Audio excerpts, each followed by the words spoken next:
inside, dirty and tattered, asking for money for food or beer.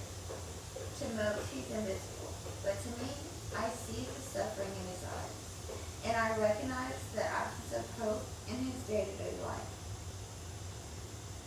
What about that young couple living in a motel room with their 3 young children for the last 3 years? Today, I want to raise awareness of the homelessness crisis here in America and advocate the need for change. As a society, we don't see past the usual stereotype of homelessness. We all know someone who is homeless. It could be your coworker, your child's friend, or even one of your classmates.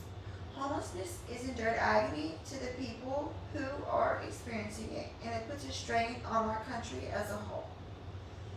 As someone who is in recovery after a decade of addiction, I know firsthand the causes and effects of homelessness and the reverberations that are felt throughout families and communities. Today, I will address some of the daunting statistics concerning the homelessness crisis, discuss some of the causes and effects of homelessness, and champion for essential funding and resources needed for reform. Let us begin by looking at some of the distressing trends relating to those experiencing homelessness.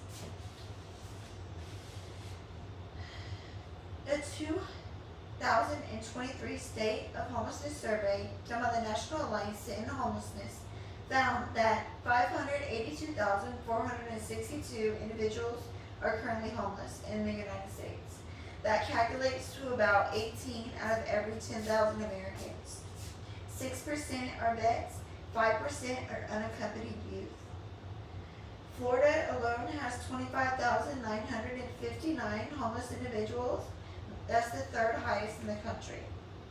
Men make up 68% of America's homeless, and 32% are women. The study states that serious systematic failures are occurring in relation to America's men, implicating holes in the social safety nets, challenges within feeder systems, and barriers to rehousing. Now that we understand some of the alarming numbers, let us delve into some of the root causes of homelessness. Economic difficulties such as a deficit in affordable housing, low wages, and scarce employment opportunities are at the root of the homelessness crisis. AmericanAddictionCenters.org quotes, "Most research shows that around 1/3 of people who are homeless have problems with alcohol and or drugs, and about 2/3 of those people have lifetime histories of alcohol and drug use disorders. About 30% of America's homeless have untreated mental illness. Substance use disorders frequently occur with undiagnosed mental afflictions. Self-medicating to ease pain and physical and emotional suffering mixed with untreated mental disease at an elevated risk of violence and exploitation, and there you have the relentless cycle of failed families. Now let us consider some of the fundamental symptoms felt by children and families who are surviving homelessness. Homelessness has monumental impacts on a child's progress and growth. Their health, education, and overall well-being suffer. They have insufficient access to medical and dental care. With inadequate nutrition and untreated trauma, school-age students are 2 times more likely to be habitually absent. The National Coalition for the Homeless says that on any given night in 2020, HUD recorded 171,575 homeless families with children in the U.S.